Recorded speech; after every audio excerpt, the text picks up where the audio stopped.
نحمده ونصلي ونسلم على رسوله الكريم أما بعد فأعوذ بالله من الشيطان الرجيم بسم الله الرحمن الرحيم ولله على الناس حج البيت من استطاع إليه سبيلا ومن كفر فإن الله غني عن العالمين. وقال سبحانه وتعالى ليشهدوا منافع لهم. وقال رسول الله صلى الله عليه وسلم الحاج والمعتمر وفد الله. وقال رسول الله صلى الله عليه وسلم من حج ولم يرفث ولم يفسق رجع كيوم ولدته أمه أو كما قال صلى الله عليه وسلم. یا رب صل وسلم دائما ابدا على حبیبک خیر الخلق کلہم. محترم بزرگوں، بھائیوں، ساتھیوں اور سفر حج کے لیے کمر بستہ عازم سفر، قابل احترام حجاج کرام،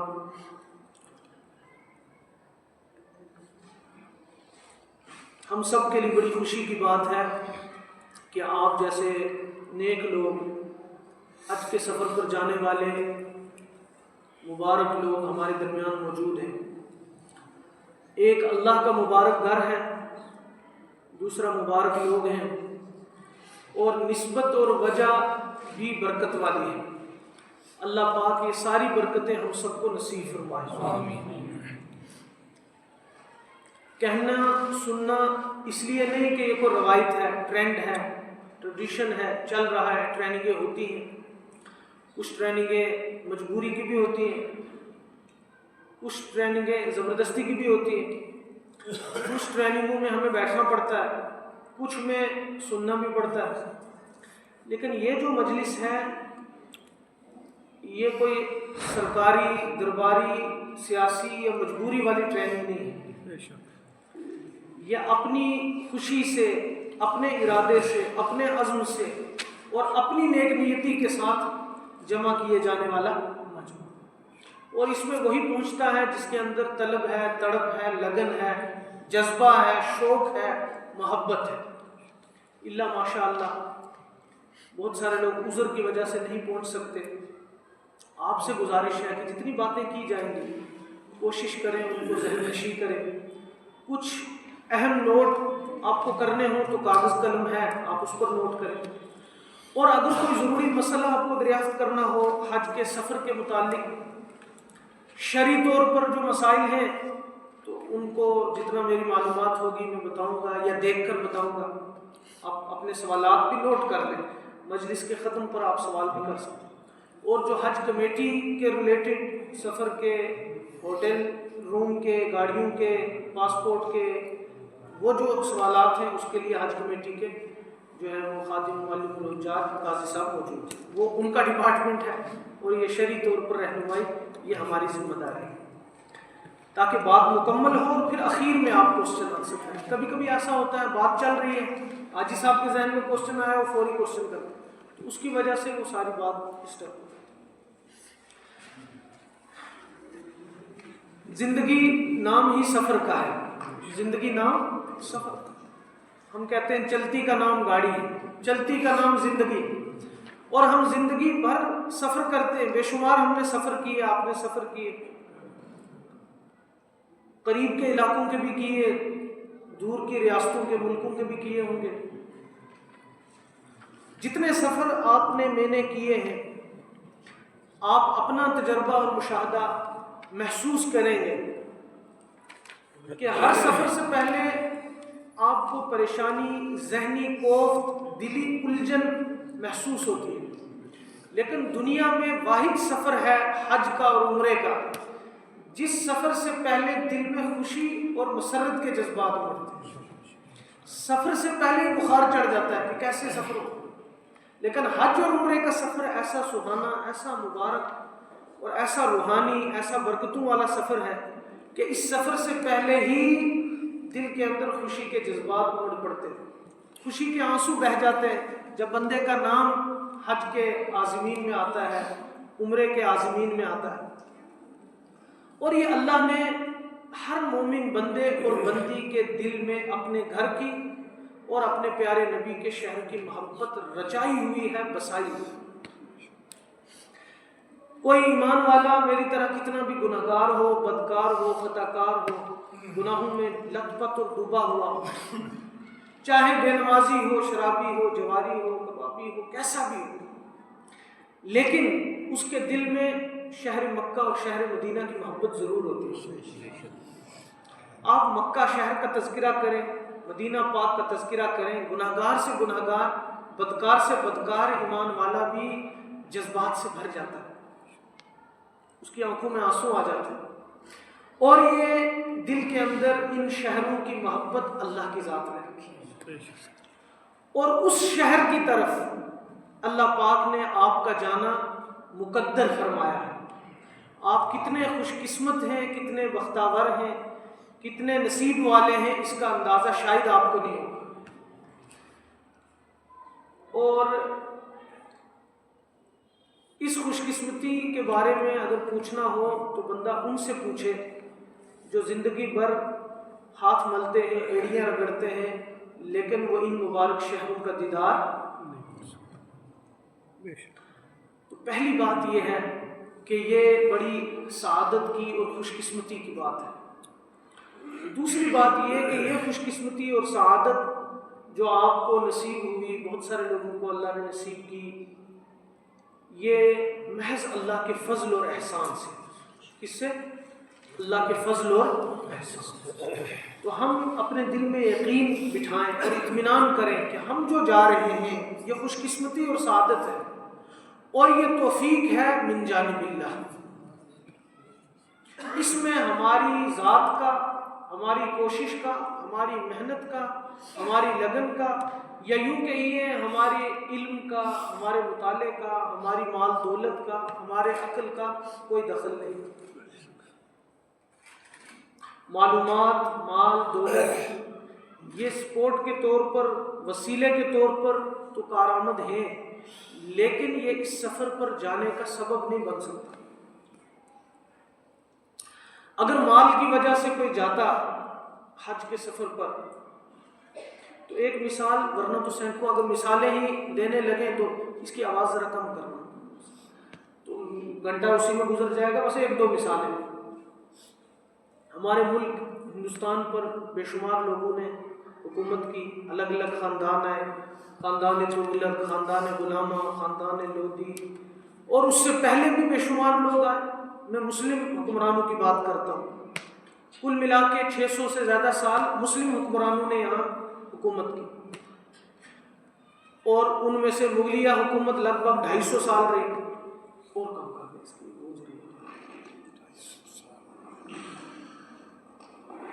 اس پورے دور میں جو مغلیہ حکومت ظہیر الدین بابر سے شروع ہوئی اور بہادر شاہ ظفر پر 1625-26 سے شروع ہوئی اور 1857 میں درجنوں بادشاہ، لیکن تاریخ بتاتی ہے کہ بابر، ہمایوں، اکبر، جہانگیر، شاہ جہاں، اورنگزیب، جس میں نیک لوگ بھی تھے اور بڑے بڑے ذوق اور شوق والے، تاج محل، لال قلعہ اور جامع مسجد دلی بنانے والے بھی تھے، مال کی کوئی کمی نہیں، اسباب کی کوئی کمی نہیں، لیکن تاریخ اور ہسٹری ہمیں بتاتی ہے کہ ایک بھی مغل بادشاہ بابر سے لے کر بہادر شاہ ظفر تک حج عمرہ نہیں کر سکتے، ایک بھی نہیں کر سکتے۔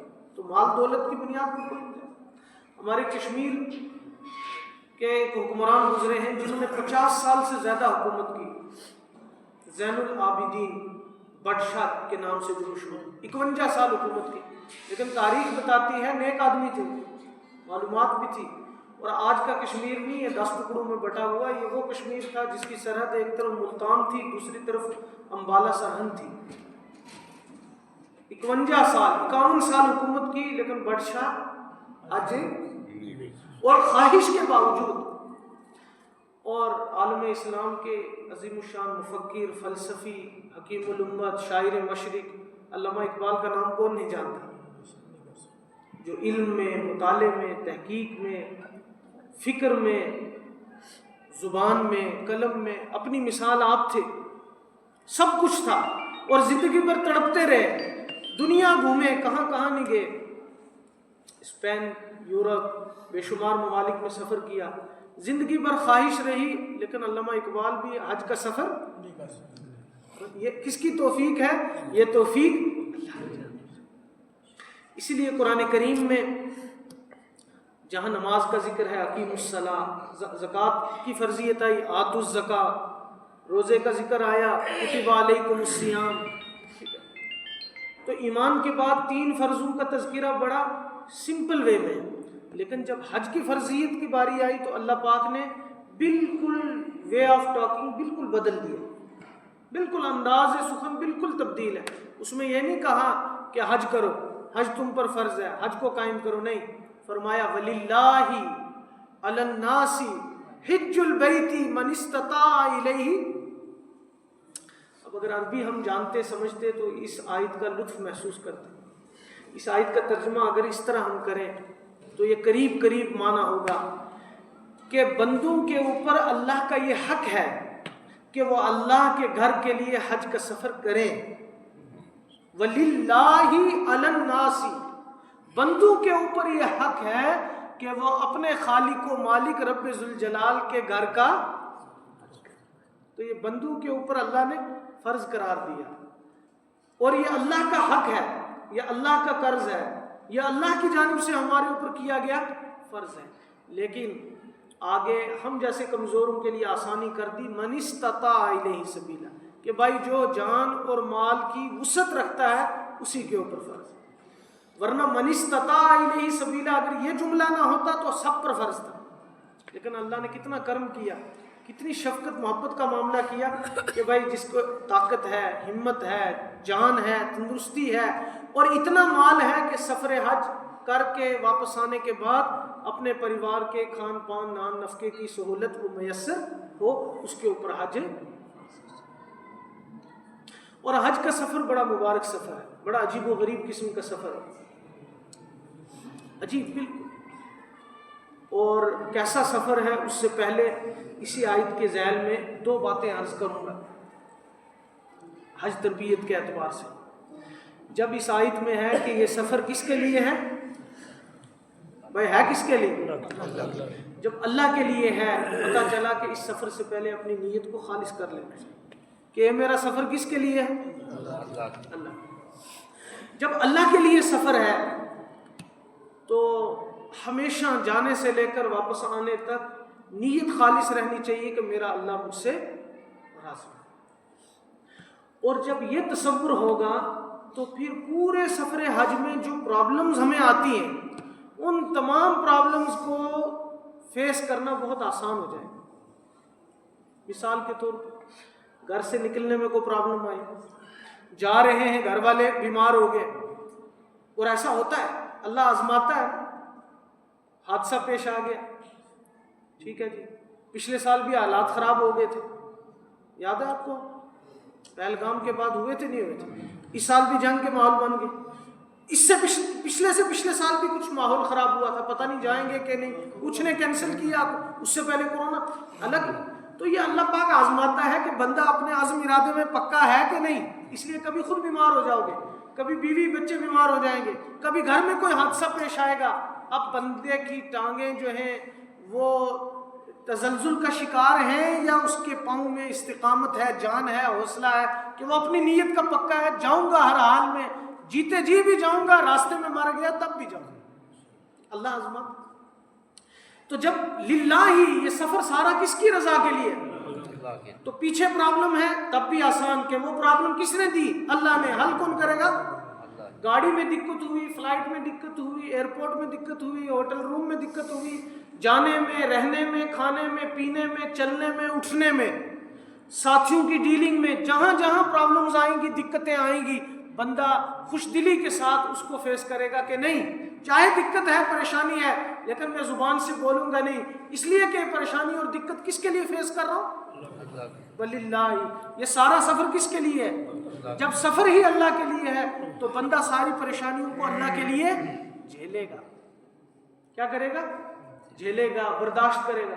اور اگر اس نے سوچا کہ یہ میں اپنے لیے کر رہا ہوں, میں حاجی بن جاؤں, یا کرنا ہی ہے, چلو جی روایت ہے, ذہن میں اللہ کا تصور اور نیت میں خلوص نہیں ہوگا. اللہ نہ کرے کہ کسی کی بھی ایسی نیت ہو, لیکن شیطان اور نفس تو پیچھے ہے نا. بندہ خالص نیت کرتا ہے, وہ پھر حملہ کرتا ہے. تو اس لیے بار بار ہمیں اپنی نیت, انما الاعمال بالنیت کو خالص کرتے رہنا. تو پھر کیا ہوتا ہے, چھوٹی موٹی کہیں کھانے میں پرابلم ہوئی تو چل نعرہ تکبیر. خاص طور پر جموں کشمیر والے حاجیوں کا تو باضابطہ جو ہے نا ٹریک ریکارڈ وہ بہت اچھا. تھوڑی سی کہیں دقت ہوئی تو چل خادم الحجاج کے خلاف دھرنا شروع ہو گیا کہ خادم غائب ہو گیا, معلم کدھر چلے گئے. ہوتی ہی پرابلم, چھوٹی موٹی پرابلم, کمی کوتاہی بھی ہوتی ہے. لیکن ہم ان ساری چیزوں کو, میرے کہنے کا مطلب یہ نہیں ہے کہ سارے گڑبڑی کریں, لیکن میں آپ سے گزارش کروں گا کہ کوئی دقت آئے, پریشانی آئے, اس کو خوش دلی کے ساتھ فیس کر لیں. کیوں کہ یہ سفر کس کی رضا کے لیے؟ اللہ دیکھ نہیں رہا کہ بندہ پریشان ہے, مجبور ہے, دل بھی ٹوٹا ہوا ہے, گھر سے بھی دور ہے, مجبور ہے, لیکن میری رضا کے لیے پریشانی کو فیس کر لیں. اللہ کتنا خوش ہو. اور اگر ہم کسی کے گھر مہمان جائیں, ہمیں کچھ تھوڑی سی پرابلم ہو نہ ہو, ہم مہمان کے خلاف بات کریں یا ڈرنا شروع کر دیں تو مہمان کا, میزبان کا کتنا دل دکھے گا. ذرا آیا تھا میرے گھر میں, اگر چھوٹی موٹی پرابلم ہوئی تو چپ رہنا چاہیے. اور اگر ہم کسی کے گھر جا کر ہنگامہ شروع کر دیں تو بتائیں وہ اس میزبان کا کتنا دل دکھے گا. تو ہمارا میزبان کون ہے؟ رب ذوالجلال. اور ہم کس کے مہمان ہیں؟ اللہ تعالیٰ. جب اللہ کے مہمان ہیں تو مہمانی میں اگر کہیں سہولیات کے مہیا کرنے میں دقت پریشانی ہوگی تو اللہ کے لیے اس کو قبول, ہنگامہ نہیں مچائیں گے, شور نہیں کریں گے, دھرنا نہیں دیں گے, شکایت بھی نہیں کریں گے کسی سے دکھ درد کی, پریشانی کی, کیونکہ جس سے شکایت کرنی ہے وہ دیکھ رہے. آپس میں رہنے میں, کھانے پینے میں, اور نفس اور شیطان پیچھے ہے, وہ پہلے جانے ہی نہیں دیتا, اور اگر جانے کا ارادہ کرو پھر پریشانیاں لاتا ہے, اور اگر پہنچ جائیں تو وہ ہمارے عمل کو بچنے, ٹھوکر لگی کسی کے ساتھ تو چل گال شروع ہو جائے گی, کسی نے کچھ کہہ دیا. اور کئی مرتبہ تو ایسا بھی ہوا, اور یہ حقیقی واقعہ ہے, خاص طور پر جو لوگ اپنی اہلیہ کو, حجن کو ساتھ لے جا رہے ہیں, ان کو تو اپنی زبان پر کنٹرول بہت لازمی. کبھی کبھی ایسا ہوتا ہے, بیگ پیک کیا حجن نے, کوئی چیز رہ گئی, اب جا کے کھولا وہاں ملی نہیں, تو اب وہ گیا حج کرنے, تو وہیں پر جو ہے وہ تو ایسی تو ویسی, ٹھیک ہے میں تو آخیا سی تو یہ کیتا ہوں. اب وہ بیچاری سوچتی ہے. ایک مرتبہ ایسا ہوا, اللہ معاف کرے, واقعہ ایسا ہے کہ سنانا بھی نہیں چاہیے, لیکن پڑوسی ملک کا ایک حاجی تھا, کچھ سال پہلے کی بات ہے, مینا کے خیمے میں, چونکہ ہوٹل سے سامان لے کر جاتے ہیں مینا میں, تو کوئی چیز رہ گئی بیچارے کی, وہ پیک کیا تھا حاجن نے, اللہ معاف کرے, اللہ معاف کرے. وہ اتنے غصے پر قابو نہیں رکھ سکا کہ وہ مینا میں ہے, حالت احرام میں ہے, اہلیہ بھی حالت احرام میں ہے, غصے میں آگ بگولا ہو کر وہیں طلاقیں دے دی. اب وہ رو رہی ہے, پیٹ رہی ہے, اس لیے مجھے لایا. اور یہ تو ایک اس طرح کے واقعے, ورنہ ڈانٹ ڈپٹ کے اور بیویوں پر غصہ کرنے کے اور روسے کے اور ناراضگی کے اور لڑائی کے اتنے واقعات ہیں کہ وہ بیان ہی نہیں کیے جا سکتے. مستورات کا دل بڑا نرم ہوتا ہے, وہ نازک ہوتی ہے, چھوٹی. پھر وہاں جا کر اگر ہلکا سا بھی, چونکہ گروپ ہے, کمرہ ہے, سب ساتھ ہیں, اگر آپ نے ہلکی سی بھی اونچی آواز سے ان کو بولا تو وہ کہیں گے اس سے بہتر تھا تو تم نے لاتا ہی نہیں, میں گھر ہی رہتی, وہی اللہ اللہ کرتی, یہاں لا کر مجھے ذلیل کیا, یہاں لا کر 10 لوگوں کے بیچ مجھے رسوا کیا. اس کا بہت خیال رکھیں. اور غصہ آتا ہے, مت آپ سوچو کہ غصہ نہیں آئے گا, وہ کچھ نہ کچھ شیطان اور نفس, تو وہاں پر کنٹرول, خاص طور پر جو مستورات کے ساتھ ہیں, ان کو تو بہت زیادہ احتیاط کی ضرورت ہے, بہت زیادہ. اگر دل میں ناراضگی آ گئی, وہاں جا کر اگر ناراضگی رہی, واپس آ کر حج کے سفر میں انسان کی جو کیفیت ہوتی ہے وہ پوری زندگی رہتی ہے. حج اگر ٹھیک ہے تو انسان بعد میں آ کر زندگی بھر ٹھیک رہے گا, اور حج میں اگر گڑبڑی اور لڑائی ہوئی تو پوری زندگی پھر یہ جھگڑا چلے گا, یہ مسئلہ کشمیر بن جائے پھر یہ حل. تو خاص طور پر جن کی مستورات حج نے ساتھ ہیں وہ بہت زیادہ احتیاط کریں, بہت زیادہ احتیاط کریں, بہت زیادہ احتیاط کریں. کریں گے نا؟ تو یہ سفر کس کی رضا کے لیے ہے؟ اللہ کی. بندہ کلمہ پڑھتا ہے, اللہ کے ساتھ اس کا تعلق بنتا ہے. کیا بنتا ہے؟ ہمارا اللہ کے ساتھ, اللہ کے نبی کے ساتھ کیا تعلق ہے؟ لا الہ الا اللہ محمد. پھر یہ تعلق جب کس سے تعلق بنتا ہے تو وہ تعلق تعارف کلمے سے تعارف ہوا، تو اب وہ پہچان اور تعارف تعلق میں بدلے گا کس سے؟ نماز سے. بھائی اللہ کا تعارف تو ہے، پہچان ہے، نبی کی پہچان ہے کلمے سے. اب ہمارا تعلق کیسے بنے اللہ سے، نبی سے؟ اس کے لیے اللہ نے نماز دی. کیا دی؟ کہ آؤ میرے گھر دن میں 5 مرتبہ. جس سے تعلق ہوتا ہے بندہ اس کے گھر آتا جاتا ہے، اور آنے جانے سے تعلقات کیا رہتے ہیں؟ اس کے لیے نماز. آؤ اللہ سے تعلق. جب تعلق ہو جاتا ہے تو پھر محبت بھی پیدا ہوتی ہے، اور جب کسی سے محبت ہوتی ہے بندہ اس کے لیے جان مال قربان کرتا ہے. بچوں سے محبت، بیوی سے محبت ہے تو بندہ ان کے لیے جان مال کیا کرتا ہے؟ قربان کرتا ہے، نہیں کرتا؟ تو اللہ پاک پھر اپنے اس تعلق کا، تعارف کا امتحان لیتے ہیں زکوٰۃ اور روزے کو فرض کر کے. کہ تم کہتے ہو میرے ساتھ تمہارا تعلق ہے، اب میرے لیے رہو بھوکے پیاسے. محبت ہے میرے ساتھ، رہ سکتے ہو بھوکے پیاسے 1 مہینے؟ بندہ کہتا ہے میں رہ سکتا ہوں. میرے نام پر خرچ کر سکتے ہو، اپنی گاڑی کمائی، اپنا کمایا ہوا اپنی جیب خاص سے نکال کر دوسروں کو، بڑا مشکل کام ہے، لیکن ایمان والے کرتے ہیں. کیوں؟ ان کا اللہ کے ساتھ محبت کا رشتہ ہے، اللہ کے نبی کے ساتھ محبت کا رشتہ ہے. تو کلمے سے تعارف، نماز سے تعلق، روزے اور زکوٰۃ سے محبت. اور جب محبت میں ایک سٹیج آتا ہے کہ بندے کی محبت عشق تک پہنچ جاتی ہے، اور عشق میں پھر اس کو محبوب ہی یاد رہتا ہے اور کوئی اس کو دکھتا نہیں. تو نماز سے تعلق اور روزے اور زکوٰۃ سے محبت. اب اللہ سے عشق کا جو اظہار ہے وہ حج کے سفر سے ہوتا ہے کہ بندہ اللہ کا کیا ہے؟ عاشق. اور حج کا پورا سفر عشق اور مستی کا سفر ہے، یہ رونے دھونے کا سفر ہے، یہ اللہ سے محبت کے اور عشق کے اظہار کا سفر ہے کہ اے پیارے اللہ، تیرے حکم پر نماز بھی پڑھی، روزہ بھی رکھا، زکوٰۃ بھی دی، جان بھی لگائی، مال بھی لگایا، اب تیری رضا کے لیے میں اہل و عیال کو بھی چھوڑ رہا ہوں، گھر کو بھی چھوڑ رہا ہوں، وطن کو بھی چھوڑ رہا ہوں، ملک کو بھی چھوڑ رہا ہوں، اور اپنے سٹیٹس کو، اپنی پہچان کو، اپنی یونیفارم کو، اپنے کپڑے کو بھی اتار رہا ہوں، اور ایک لنگی نیچے، ایک چادر اوپر، اور سر جو ہے وہ منڈا کر اور بالکل ننگے سر، اور گنگنا رہا ہے لبیک اللہم، کوئی شرم نہیں، لا شریک لک لبیک ان الحمد والنعمت لک والملک لا شریک لک. اس کو ہم یاد کریں تلبیہ، اس کا فلسفہ سمجھے کہ بندہ اب گنگنا رہا ہے، یہ ترانہ گا رہا ہے، اور بالکل کفن کی حالت میں ایک میت اور جنازے کی شکل میں اپنے ملک سے باہر. یہ عشق کا سفر ہے. اور پھر اللہ کے گھر کا طواف کر رہا ہے، پھر اللہ کے حکم سے حجر اسود کو چوم رہا ہے، بوسے دے رہا ہے، اور پھر بیابان صحرا، مینا میں، مزدلفہ میں، عرفات میں وقت گزار رہا ہے، پھر آ کر جو ہے طواف کر رہا ہے، پھر سر منڈا رہا ہے، اللہ کے نام پر قربانی دے رہا ہے. یہ پورا سفر کیا ہے؟ عشق کا سفر.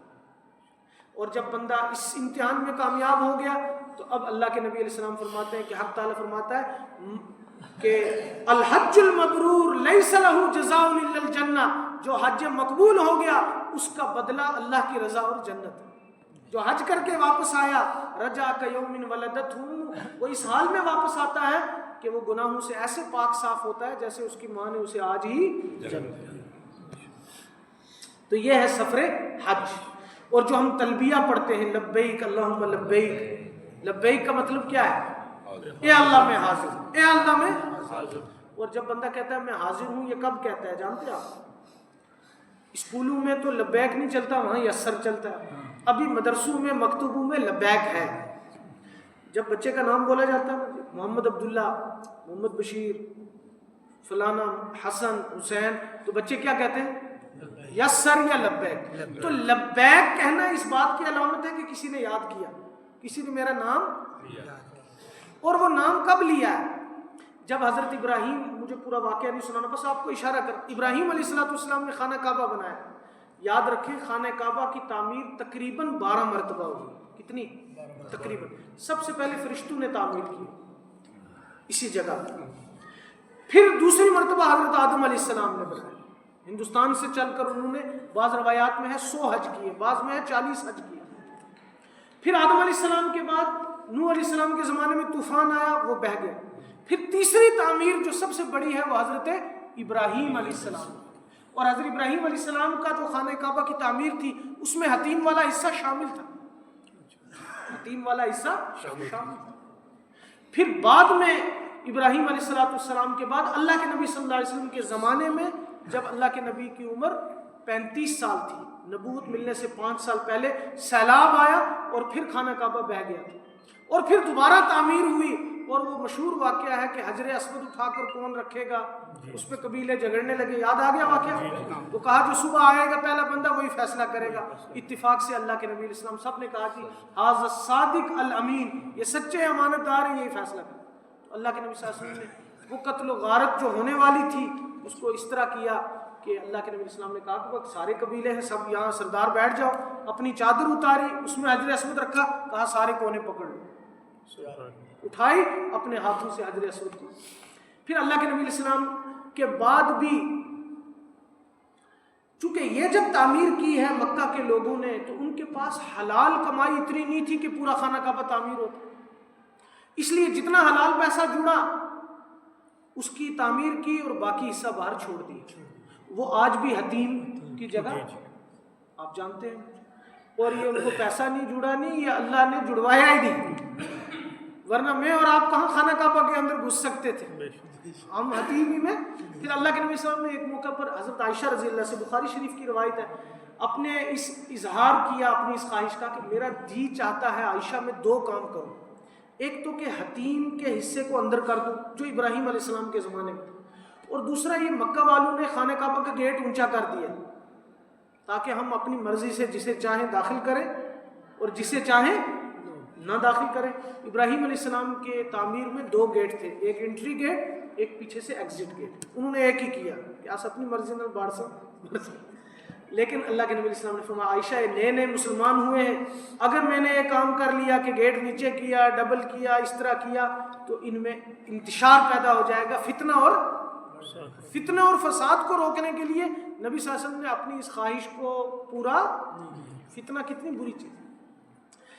چنانچہ میں بات یہ عرض کر رہا تھا کہ لبیک اللہم لبیک، یہ اس بات کی علامت ہے کہ کسی نے ہمیں، تو ابراہیم علیہ السلام نے جب تعمیر کی تو آواز لگائی، قرآن کہتا ہے وَأَذِّن فِي النَّاسِ بِالْحَجِّ، ابراہیم لگاؤ آواز لوگوں کو، یا اللہ سنے گا کون، بیابان جنگل ہے، صحرا ہے، کہا آواز لگانا تمہارا کام ہے، پہنچانا ابراہیم علیہ السلام نے آواز لگائی یا ایھا الناس ان ربکم بنا بیتا، اے دنیا کے انسانوں اللہ نے تمہارے لیے اپنا گھر بنایا ہے، واوجب علیکم الحج، تمہارے اوپر حج فرض کیا، فاجیبوا ربکم، آؤ اللہ کے گھر کی طرف حج کرنے کے۔ روایات میں آتا ہے جن جن روحوں نے اس آواز کو سنا اور کہا لبیک لبیک لبیک، اللہ پاک ان کو زندگی میں حج عمرے کی سعادت عطا کرتا۔ تو اب اس کا مطلب ہے یہ جو ہم لبیک کہہ رہے ہیں ہمارا نام وہاں پکارا گیا تھا کہ آ جاؤ، فلانا بھی آؤ، فلانا بھی آؤ، فلانا بھی آؤ، جس نے سنا آج وہ اس پکار کا جواب دے رہا ہے لبیک اللہم، اے اللہ میں حاضر، اے اللہ میں حاضر، میں آ رہا ہوں، میں آ رہا ہوں، لا شریک لکا، اللہ تیرے لیے آ رہا ہوں، اور کسی غرض نیت سے، اور آ رہا ہوں تو اپنے علم سے، اپنی تحقیق، اپنے مال، اپنے عہدے یا اپنی عقل اور صلاحیت کی وجہ سے نہیں، ان الحمد، اے اللہ تعریف تیری ہے، والنعمت، جو کچھ مجھے ملا ہے زندگی میں، جتنی بھی انعامات اور نعمتیں ملی ہیں، والنعمت، اے اللہ یہ بھی تیری ہے، والملک، میں نہیں، ساری دنیا کی بادشاہت کا مالک اللہ، ان الحمد والنعمت لک لا شریک لک، اے اللہ تیرا کوئی شریک نہیں۔ اسی لیے سنت یہ ہے کہ جب حاجی حج کے لیے جائے، میں آگے انشاءاللہ جلدی سے معلومات عرض کروں گا، تو وہ لبیک کا ترانہ گائے، جہاز اڑان بھرے، زمین سے اوپر اٹھے، فلائٹ میں ہم اتریں، بیٹھیں، کروٹ بدلیں، اتریں، گاڑی میں بیٹھیں، گاڑی سے اتریں، ہر حال میں ہمیں تکبیر، یہ لبیک تلبیہ پڑھتے رہنا، لبیک اللہم لبیک۔ اور یہ وہ ذکر ہے، یہ وہ ترانہ ہے جو عام حالت میں کوئی نہیں پڑھتا۔ آپ دیکھیں یہاں کسی نے سبحان اللہ، الحمدللہ، اللہ اکبر، درود شریف، استغفار سب پڑھتے ہیں، لبیک اللہم لبیک کو پڑھتا ہے۔ یہ وہ ذکر ہے جس ذکر کے لیے سرکاری لباس ضروری ہے اور سرکاری دربار ضروری ہے، اور دربار ہے اللہ کا، تو لباس ضروری ہے احرام کا، اور اللہ کا دربار، وہاں کی حاضری، عام حالت میں اس ذکر کی اجازت۔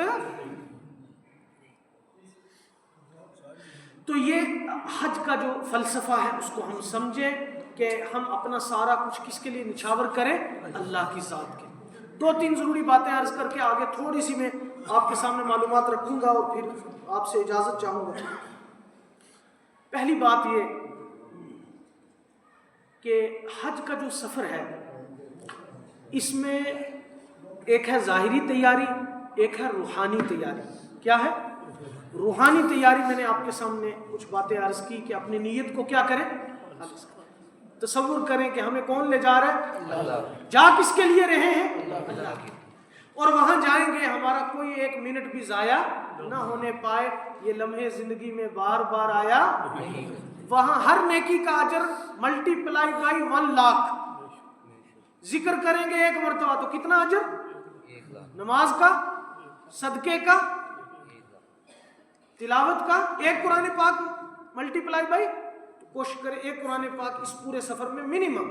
زیادہ پڑھیں تو اچھی، 1 مکہ 1 مدینہ ہو تو گڈ، زیادہ ہو لیکن پورے سفر میں 1 قرآن پاک. کتنے قرآن پاک کا اجر؟ 1 لاکھ. اب یہاں ہم پوری زندگی بھی 100 بار بھی نہیں پڑھ سکتے.